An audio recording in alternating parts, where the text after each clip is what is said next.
साथियों, जय Hind. Welcome back. आपका प्रकाश एग्जाम में आप सभी साथियों का हार्दिक स्वागत है। और आपके यूपी होमगार्ड, यूपी पुलिस में शास्त्रीय उत्तर प्रदेश के शास्त्रीय नृत्य से और आपके उत्तर प्रदेश के शास्त्रीय नाट्य कला से संबंधित आपके प्रश्न एग्जाम में पूछे जाते हैं, तो इस क्लास को देखना ना भूलें। तो आइए साथियों, बात करते हैं उत्तर प्रदेश के प्रमुख शास्त्रीय नृत्य के बारे में। तो उत्तर प्रदेश का एकमात्र शास्त्रीय नृत्य क्या है? आपकी कथक है। केवल क्या है? कथक है। और बाकी आपके लोक नृत्य। कौन से? लोक नृत्य। और इसका उद्गम कहाँ से माना जाता है? तो प्राचीन कथावाचन परंपरा से माना जाता है। मतलब ये कथा होती थी उस समय किया जाता था, तो वहाँ से इसका क्या आगमन हुआ है या उद्गम हुआ है, एक ही बात होती है। और कथा कहने से इसका नाम क्या पड़ा है? कथक पड़ा है। क्या नाम पड़ा है? जब कथा कही जाती थी उस समय होता था, तो इसका नाम क्या पड़ा है? कथक पड़ा है। विकास काल पहले ये मंदिरों में होता था, फिर क्या हो गया? मुगल कालीन दरबारों में पहुंच गया। और आपके मुगल कालीन दरबार में पहुंच गया। और उत्तर प्रदेश के मुगल कालीन बादशाह कौन थे? आपके वाजिद अली शाह। तो उत्तर प्रदेश का प्रमुख केंद्र क्या था? लखनऊ था। कौन था? लखनऊ था। इसीलिए नवाबों का शहर किसे कहा जाता है? लखनऊ को कहा जाता है। तो शास्त्रीय नृत्य का, कथक का प्रमुख केंद्र क्या था? तो लखनऊ था। और कुछ घराने थे, तो कौन कौन से घराने थे आपके? लखनऊ घराना, ये अभिनय के लिए प्रसिद्ध था। जयपुर घराना, ये आपके ताल के लिए प्रसिद्ध था और तांडव के लिए प्रसिद्ध था। कथक की प्रमुख विशेषता क्या है? तो पांव की जटिल ताल और लय के लिए क्या ये जाना जाता है। घुंघरुओं का प्रयोग होता है कथक में। और आपके अभिनय भाव भंगिमा और चक्कर के रूप में क्या ये जाना जाता है इसको। और इसकी क्या है? ये प्रमुख विशेषता है किसकी? कथक की। कथक की विषय वस्तु ये कब कब होता है? तो आपके राधा कृष्ण की भक्ति के समय होता है। श्रृंगार या दरबारी कथाओं में क्या होता है? कथक होता है। और संगीत संगति क्या है? मतलब संगीत संगति का मतलब होता है इसमें क्या क्या होता है। तो संगीत जब बनाया जाता है या लय निकाली जाती है, सुर निकाला जाता है, तो किस किस की आवश्यकता होती है आपकी? तो तबला की आवश्यकता होती है, पखावज की आवश्यकता होती है, हारमोनियम की आवश्यकता होती है और सारंगी की आवश्यकता होती है। इतनी चीज़ों की क्या होती है? आवश्यकता होती है आपकी। महत्व क्या है? उत्तर प्रदेश की सांस्कृतिक पहचान का प्रमुख आधार है। क्या आधार है आपके? तो कथक। क्या आधार है? कथक प्रमुख आधार है। ये आप इमेज के माध्यम से देख सकते हैं। कथक करती हुई महिलाएं। अच्छा, कथक का विकास सबसे कब हुआ था आपके? तो वाजिद अली शाह के टाइम पर क्या हुआ था? कथक का विकास हुआ था। क्या हुआ था? कथक का विकास हुआ था। और ठाकुर प्रसाद प्रारंभिक समर्थकों में से एक थे। कौन थे? कथक के प्रारंभिक समर्थक कौन थे? तो ठाकुर प्रसाद थे। और बिंदादीन ने डुमरी गायन को इस विधा में शामिल किया था। किस विधा को कथक में शामिल किया है? तो डुमरी गायन को। किसने किया है? तो बिंदादीन ने किया है। आगे बात समझ में। कथक के प्रमुख नर्तक कौन कौन से हैं? तो आपके ठाकुर प्रसाद हैं, शंभू महाराज हैं, सुखदेव प्रसाद हैं, दुर्गा महाराज हैं, तारा देवी हैं, अलकनंदा हैं, सितारा देवी हैं, गोपी कृष्णा चौबे हैं, बिरजू महाराज हैं, कालका महाराज हैं, अच्छन महाराज हैं, लच्छू महाराज हैं और शंभू महाराज हैं। ये प्रमुख कथक नर्तक हैं। और सबसे ज़्यादा आपके प्रसिद्ध हैं तो कौन कौन से हैं? बिरजू महाराज बहुत ज़्यादा उत्तर प्रदेश से प्रसिद्ध है आपके। अच्छन महाराज भी प्रसिद्ध है, लच्छू महाराज भी प्रसिद्ध है। ये प्रमुख कागिता आपके क्या है? कथक नर्तक है।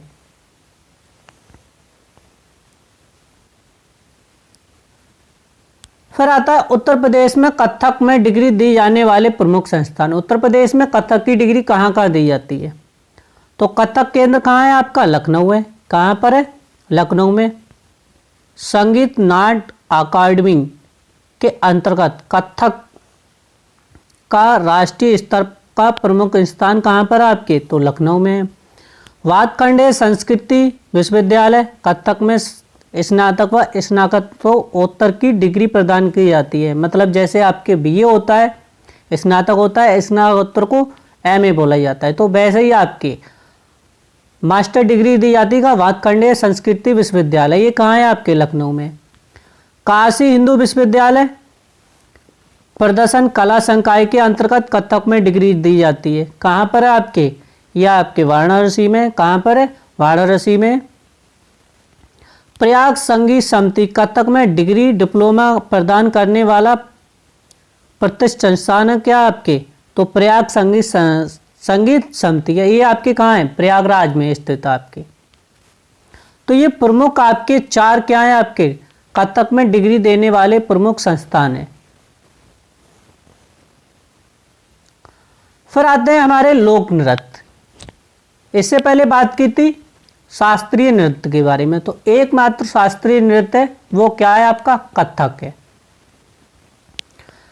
अब बात करते हैं लोक नृत्य के बारे में। तो सबसे पहले देखते हैं आपके ब्रज क्षेत्र में। ब्रज क्षेत्र में कीर्तन पहले होता है। कीर्तन नृत्य, कीर्तन में क्या होता है भैया? भजन बंदगी होती है। और आपने देखा है जो ज़्यादा भक्ति में विभंग हो जाता है वो क्या करने लगता है? डांस करने लगता है। क्या करने लगता है? डांस करने लगता है, नृत्य करने लगता है। रासलीला में क्या होता है? रासलीला के रास नृत्य क्या होता है? रासलीला के दौरान आपके रासक दंड भी शामिल आपकी इमेज के माध्यम से देख सकते हैं। ये रासलीला के टाइम पे होता है, तो इसे रास नृत्य कहा जाता है। कौन सा नृत्य कहा जाता है? रास नृत्य कहा जाता है। फिर आता है झूला नृत्य। ये सावन के महीना में होता है और ब्रज क्षेत्र में स्थित है। सावन के महीना में राधा कृष्ण जी को क्या झूला पे रखकर झुलाया जाता है, तो इसीलिए झूला नृत्य कहा जाता है। कौन सा नृत्य कहा जाता है? झूला नृत्य कहा जाता है। फिर आता है चरकुला नृत्य। कौन सा नृत्य? चरकुला नृत्य।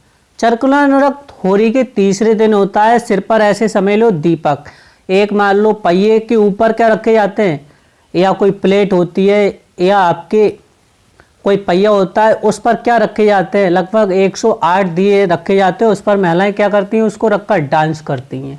क्या करती हैं? 108 दिए रखकर क्या करती है? नृत्य करती हैं। आप देख सकते हैं इमेज के माध्यम से, जिसे बोला जाता है चरकुला नृत्य। फिर आता है हमारा घड़ा नृत्य। घड़ा नृत्य क्या होता है? तो सिर पर कई घड़े रखकर महिलाएं नृत्य करती हैं। तो आप देख सकते हैं किसी विद्यालय की इमेज का फोटो है, तो आप देख सकते हैं इमेज के माध्यम से महिलाएं क्या घड़ा रखकर क्या कर रही हैं? डांस कर रही हैं। तो इसमें एक घड़ा है लेकिन कई घड़े रखकर डांस करती हैं, नृत्य करती हैं आपके, तो इससे क्या बोला जाता है? घड़ा नृत्य कहा जाता है। फिर आता है मयूर नृत्य। इसमें क्या होता है? आपके मोर पंख के विशेष वस्त्रों में होता है। जैसे राधा कृष्ण बनकर या राधा कृष्ण की आपकी बनाकर किया जाता है? डांस कराया जाता है। मोर के पंख लगाकर आपने देखा हुआ जब जागरण होता है उस समय, तो कौन सा नृत्य कहा जाता है? मयूर नृत्य कहा जाता है। फिर आता है नरसिंह नृत्य। नरसिंह नृत्य कब होता है आपके? तो चतुर्दशी पर होता है और ये पौराणिक कथा में वध लीला को होता है। क्या होता है? वध किया जाता है। उस समय क्या होता है आपके? नरसिंह के द्वारा नृत्य होता है, तो इसीलिए नरसिंह नृत्य कहा जाता है। फिर आता है हमारे बुंदेलखंड के लोक नृत्य। कौन कौन से हैं? ख्याल नृत्य। कौन सा? ख्याल नृत्य। जब पुत्र जन्मोत्सव से संबंधित, जब पुत्र की प्राप्ति होती है तब कौन सा नृत्य होता है आपके? ख्याल नृत्य होता है। इसमें महिलाएं खुशी बनाती हैं। आजकल तो क्या देखा है आपने, जैसे छठी बोला जाता है, पुत्र जन्मोत्सव के समय होता है, तो आपने देखा होगा छठी होती है तो डीजे लगाते हैं, धूमधाम से मनाते हैं। तो वो भी किस श्रेणी में आता है आपके? ख्याल नृत्य की श्रेणी में आता है। समझ गए आप? फिर होता है घोड़ा नृत्य। यह आपके मांगलिक अवसर पर होता है, जैसे किसी का शादी ब्याह है तो आपने देखा होगा घोड़ा के द्वारा क्या होता है? नृत्य होता है। ये आपके बुंदेलखंड क्षेत्र में देखते हैं और आपके राजस्थान क्षेत्र में भी है। हमारे उत्तर प्रदेश के बुंदेलखंड क्षेत्र में, और आपके दूसरे राज्य की बात की जाए तो आप राजस्थान में देख सकते हैं घोड़ा के द्वारा डांस कराया जाता है। फिर आता है देवी नृत्य। कौन सा? देवी स्वरूप धारण का नृत्य होता है। जब क्या होता है? देवी की वेशभूषा धारण करके क्या होता है? जब लड़कियां या बच्चियां नृत्य करती हैं तो उसे कौन सा नृत्य कहा जाता है? देवी नृत्य कहा जाता है। आपने अक्सर देखा होगा कि नौ दुर्गा के समय होता है। फिर आता है राई नृत्य। कौन सा नृत्य आपके? राई नृत्य। राई नृत्य महिलाओं का प्रमुख लोक नृत्य है। ये आप देख सकते हैं महिलाएं नृत्य करती हैं। आप इस प्रकार का कौन सा नृत्य होता है? राई नृत्य होता है। आप प्रत्येक चीज को इमेज के माध्यम से आप इमेजिनेशन कल्पना करते जाइए तो आपको समझने में आसानी होगी। चीजों को जल्दी नहीं भूलेंगे आप। फिर होता है जन्माष्टमी नृत्य। पुरुष श्रृंगार का नृत्य करते हैं। जब कहा गया है कृष्ण जी की जन्माष्टमी होती है तब कौन सा नृत्य होता है? तो आपकी जन्माष्टमी नृत्य होता है। तो आप इमेज के माध्यम से देख सकते हैं। फिर होता है पाई डंडा नृत्य। कौन सा नृत्य? पाई डंडा नृत्य। ये आहिर समुदाय, ये आपने देखा होगा कि यादव समुदाय के द्वारा होता है। इसमें डंडों के प्रयोग से शक्ति और वीरता का प्रदर्शन किया जाता है। अपनी शक्ति, आप कैसे डंडा चला सकते हैं। पहले का क्या कहा जाता था? जिसकी लाठी उसकी भैंस। आज भी बात है लेकिन उतनी नहीं है। पहले क्या होता था, जो लड़ाई होती थी वो लाठी डंडों से होती थी। उन्होंने की अगर 7 भाई हैं तो क्या हुई, 7 लाठी तैयार हो गई। है कोई चौड़े में आ जाए। पहले ये था, आज के रूप में नहीं है। आज टेक्नोलॉजी इतनी विकसित हो गई है को आपको पता ही नहीं पड़ेगा कब किसने किसको मार दिया। समझ गए आप? फिर होता है कार्तिक गीत नृत्य। ये कार्तिक महीना में होता है और श्री कृष्ण व गोपियों की प्रेम की लीलाओं पर आधारित है। तो ये कौन सा नृत्य है? आपके कार्तिक गीत नृत्य है। कौन से महीना में होता है? तो कार्तिक के महीना में होता है, ऐसे ही समझ जाओ। फिर होता है कारना नृत्य। कौन सा? कारना नृत्य। ये धोबी समाज के द्वारा होता है। जब विवाह होता है उस समय होता है। आप देख सकते हैं कोई पानी डाल रहा है, कोई सब्जी डाल रहा है, महिलाएं भजन आपके गाती हैं और फिर क्या नृत्य करती हैं। तो कौन सा नृत्य कहा जाता है? उसे कांडरा नृत्य कहा जाता है। फिर आता है दीवारी या आपके मौनिया या बरदोई नृत्य। ये यादव समाज के द्वारा होता है और दीपावली पर किया जाता है। किसके द्वारा होता है? लाठी के द्वारा होता है। तो आप इमेज के माध्यम से देख सकते हैं लाठी के द्वारा हो रहा है। तो ये कौन सा नृत्य कहा जाता है आपके? तो आपके बरदेई नृत्य कहा जाता है। कौन सा? बरदेई नृत्य कहा जाता है। इसमें क्या होता है, जो पुरुष होते हैं यादव समाज के वर्ग के होते हैं उसमें एक वेशभूषा दी जाती है, एक ड्रेस कोड दिया जाता है। उस ड्रेस को पहनकर क्या करते हैं लोग नृत्य करते हैं। तो आप इमेज के माध्यम से देख सकते हैं। आप येलो शर्ट है और वो आप वेशभूषा देख सकते हैं। फिर आता है सायरा या सैला नृत्य। ये जब बुंदेलखंड की फसल की कटाई के समय कौन सा नृत्य होता है? तो सायरा या सैला नृत्य होता है।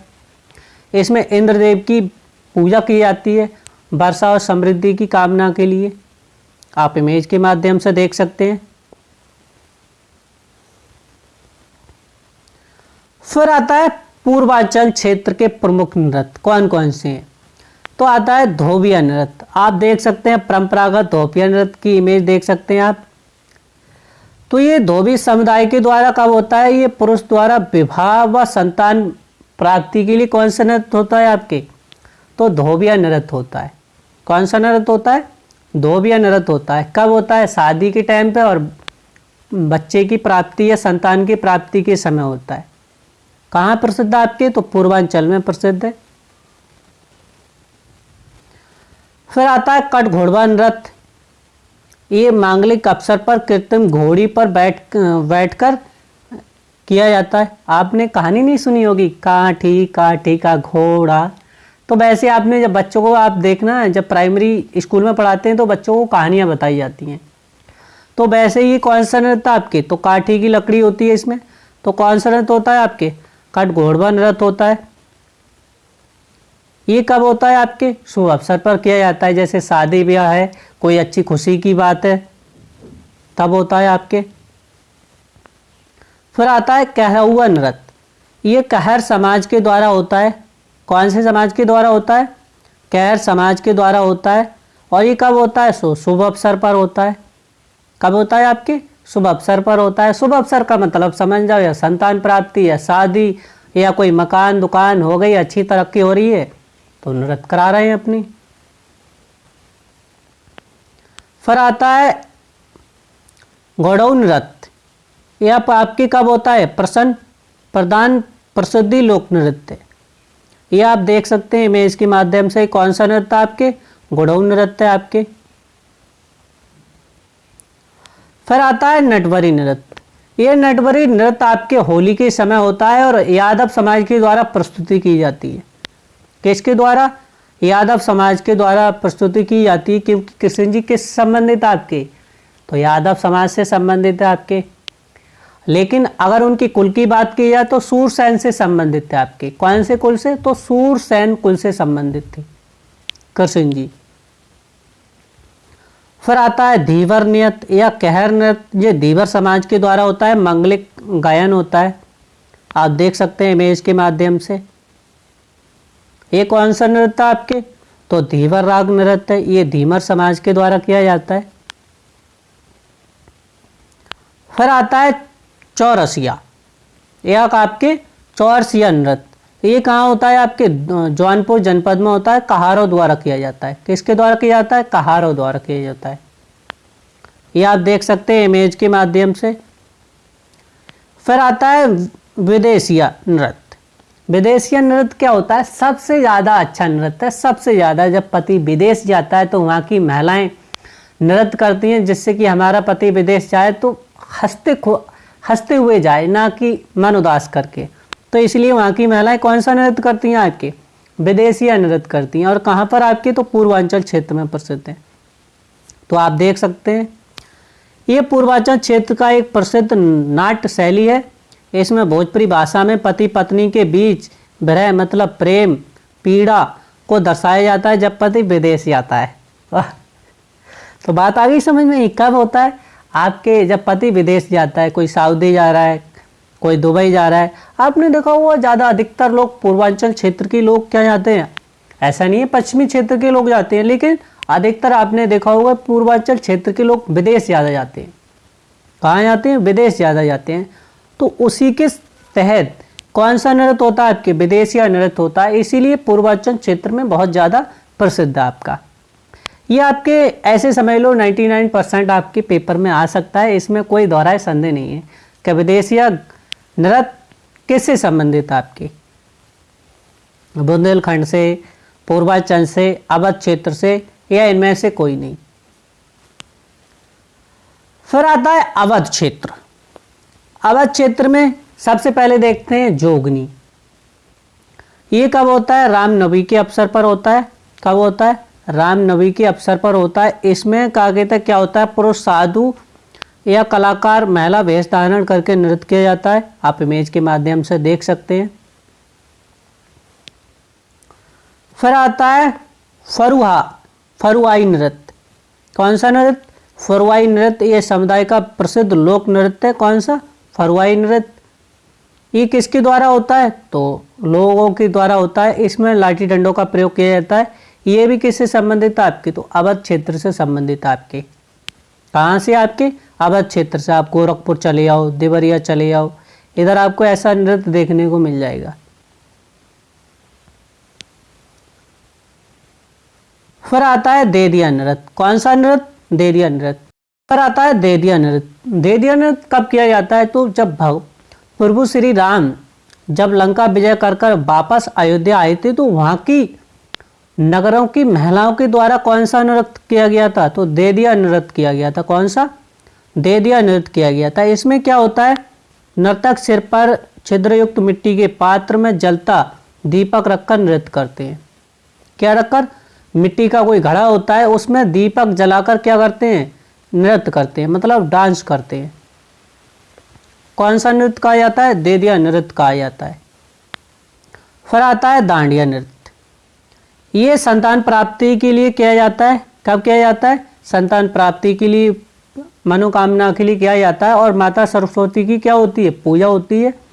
और ये सोनभद्र के आसपास क्षेत्र में प्रचलित है। कहाँ पर प्रचलित है आपके? सोनभद्र के मिर्जापुर क्षेत्र में आसपास प्रचलित है आपके। कौन सा नृत्य? तो आपके दांडिया नृत्य। आप इमेज के माध्यम से देख सकते हैं। फिर आता है चौलार नृत्य। ये चौलार नृत्य कब होता है? अच्छी वर्षा और अच्छी फसल के लिए किया जाता है। और कहाँ होता है? आपके मिर्ज़ापुर और सोनभद्र के विशेष क्षेत्र में होता है। कहाँ होता है? आपके मिर्ज़ापुर और सोनभद्र के क्षेत्र में होता है।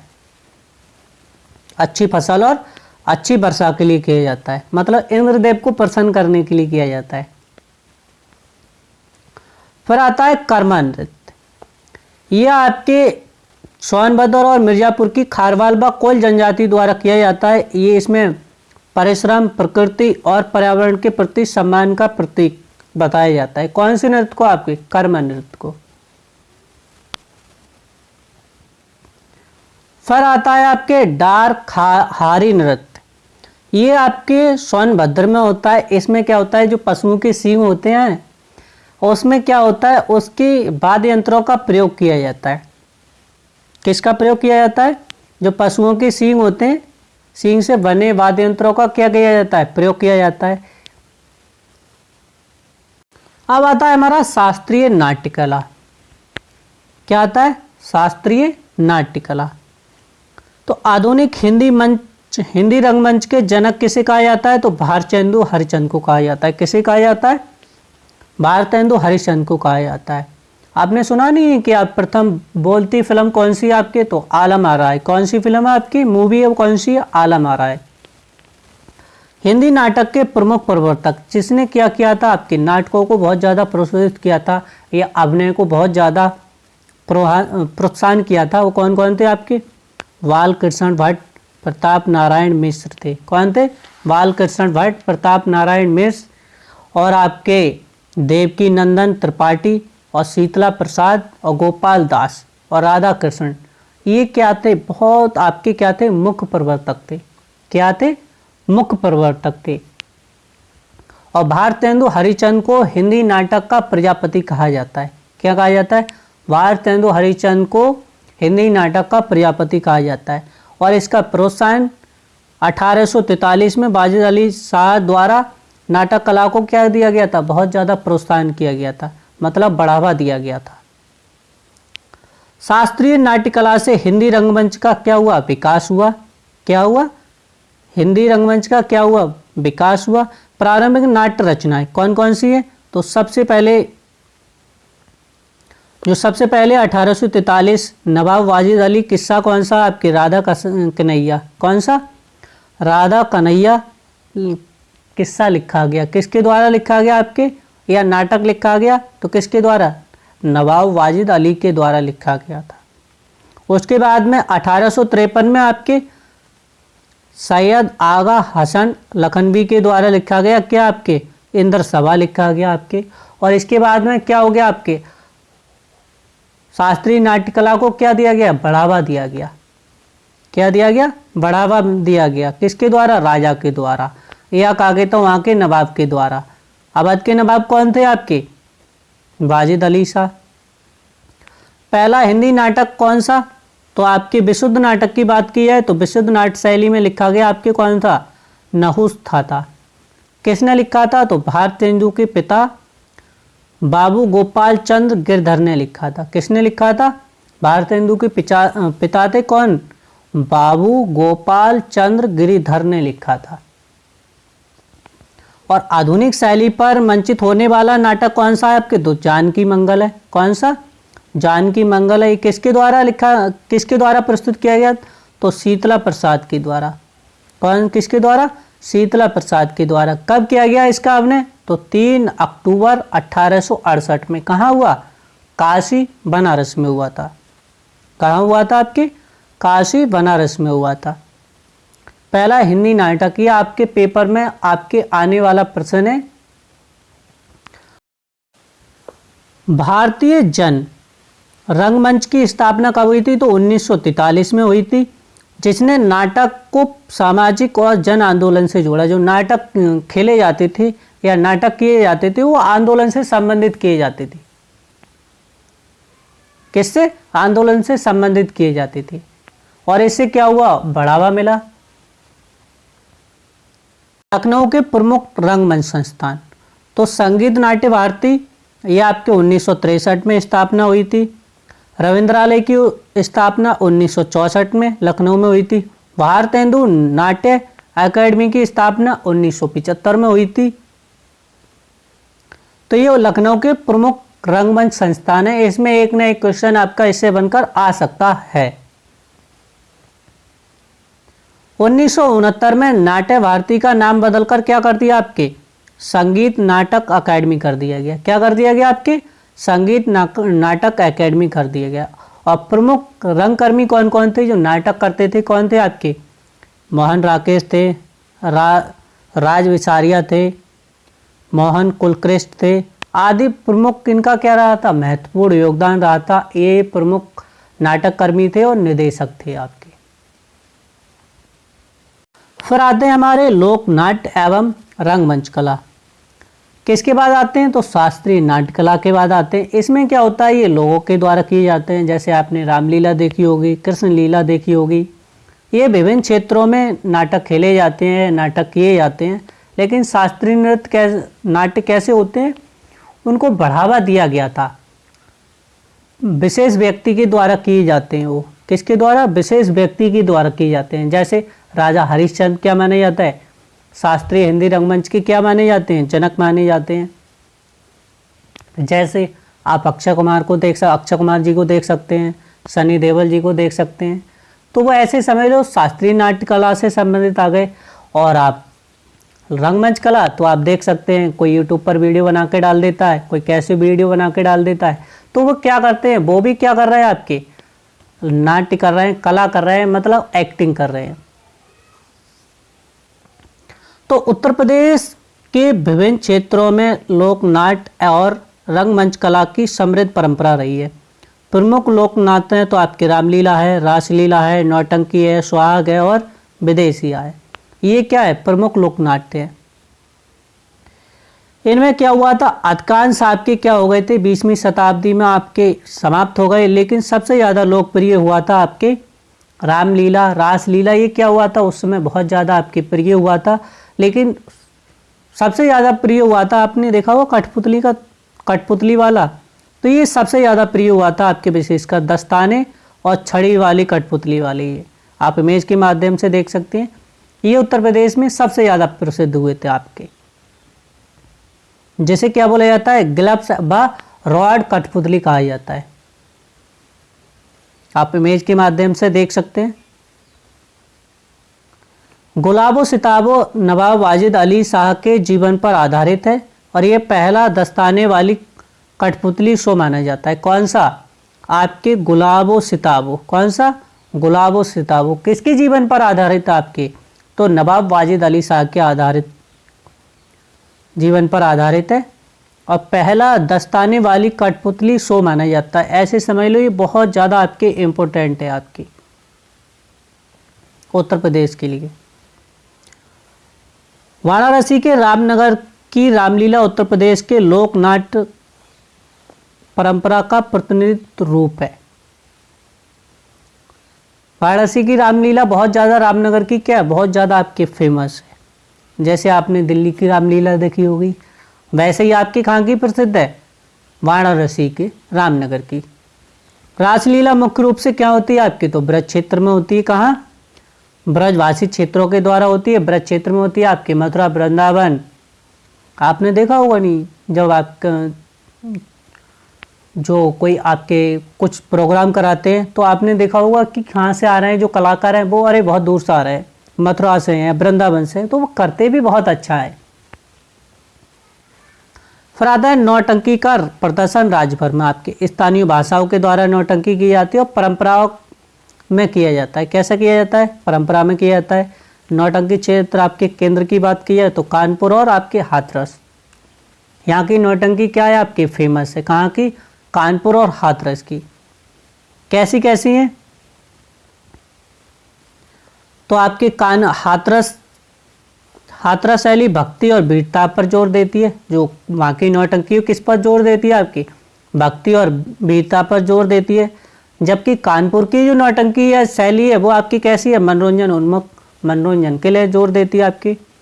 नौटंकी से जुड़े प्रमुख कलाकार कौन कौन से आपके? तो विनोद रस्तोगी हैं, डॉक्टर कृष्ण मोहन सक्सेना हैं, मधु अग्रवाल हैं, संदीपन विमल और आपके राधा रानी है, मोहन स्वरूप भाटिया हैं और आपके अतुल यदुवंशी। ये क्या है, प्रमुख कलाकार हैं नौटंकी के। फिर आते हैं उत्तर प्रदेश के प्रमुख नाट्य संस्थाएं। उत्तर प्रदेश की प्रमुख नाट्य संस्था कहाँ पर स्थित है आपकी? तो भारतीय जन नाट्य संघ या जैसे इप्टा कहा जाता है, कहाँ पर स्थित है आपकी? आगरा में स्थित है। मध्यम नाट्य संस्थान ये आपके गाजीपुर में स्थित है। साधना नाट्य कला केंद्र आपके गाजियाबाद में स्थित है। श्री नाट्यम ये आपके वाराणसी में स्थित है। यायावर ये आपके लखनऊ में स्थित है। अभिनव ज्योति ये आपके वाराणसी में स्थित है। रूपांतर ये आपके गोरखपुर में स्थित प्रमुख नाट्य संस्थाएं हैं। फिर आती नेहरू बाल भवन। नेहरू की बात आया है तो पंडित जवाहरलाल नेहरू की बात आया तो ऐसे समझ लो प्रयागराज। तो कहाँ पर आपके? प्रयागराज में है नेहरू बाल भवन। और समूह कला संस्थान आपके आजमगढ़ में। ये उत्तर प्रदेश की प्रमुख संस्थान है। कितनी संस्थान है? 9 संस्थाएं। कितनी? 9 प्रमुख नाट्य संस्थाएं हैं। अब बात करते हैं उत्तर प्रदेश की प्रमुख नाट्य पत्रिकाएं। प्रमुख नाट्य पत्रिकाएं कौन कौन से जिला से और कहाँ कहाँ प्रकाशित हुई थी आपके? तो सबसे पहले आती है रंगमंच। ये 1953-54 में हुई थी। कहाँ से जिला से? तो आगरा जिला से प्रकाशित हुई थी। छायानट आपके 1976 में लखनऊ से हुई। सूत्रधार 1956 में प्रयागराज से हुई। रंग भारती आपके 1973 में लखनऊ से हुई। रंगमंच आपकी ये भी 1991 में लखनऊ से हुई थी। और यायावर 1993 में ये भी आपकी कहाँ से हुई थी? लखनऊ से हुई थी। कहाँ से हुई थी यायावर आपके? लखनऊ से हुई थी आपकी। और भरत रंग आपके 2000 में ये लखनऊ से हुई थी। रंग प्रभा 1994 में गाजीपुर से हुई थी। तो उत्तर प्रदेश की प्रमुख नाट्य पत्रिकाएं थी जो इन विभिन्न जिलों से प्रकाशित हुई थी। अब बात करते हैं आगे आपके भारतीय जन नाट्य संघ जैसे इप्टा कहा जाता है। कहाँ? आगरा द्वारा 1954 में कौन सी आपके रंगमंच पत्रिका क्या हुई थी? प्रकाशित हुई थी। और 1956 में इसका नाम बदलकर क्या कर दिया आपकी? अभिनय कर दिया गया। क्या नाम कर दिया गया? अभिनय पत्रिका कर दिया गया आपके। त्रिमासिक मतलब 3 महीने बाद नाट्य पत्रिका कौन सी? छायानट का आरंभ हुआ था आपके या प्रारंभ हुआ था 1976 में। और उत्तर प्रदेश संगीत नाटक अकादमी द्वारा किया गया था। किसके द्वारा किया गया था? उत्तर प्रदेश संगीत नाटक अकादमी के द्वारा किया गया था। भारतेंदु नाट्य अकादमी कहाँ पर स्थित है आपके? लखनऊ में। अपनी रजत जयंती 2000 के अवसर पर भरत रंग या आपके अर्धवार्षिक पत्रिका क्या की? प्रकाशित की थी। कब? सन 2000 में। फिर आते हैं काल वसुधा। सन 2001 में साका बंदोपाध्याय किसके द्वारा? साका बंदोपाध्याय के द्वारा रंग प्रभा पत्रिका प्रकाशित की गई थी। कहाँ से प्रकाशित की गई थी आपके? तो गाजीपुर से प्रकाशित की गई थी। मध्यम नाट्य अकादमी कहाँ पर आपके? गाजीपुर। कहाँ? गाजीपुर। और लखनऊ से रंग यात्रा नामक नाट्य पत्रिका प्रकाशित की गई थी। कौन सी आपके? रंग यात्रा।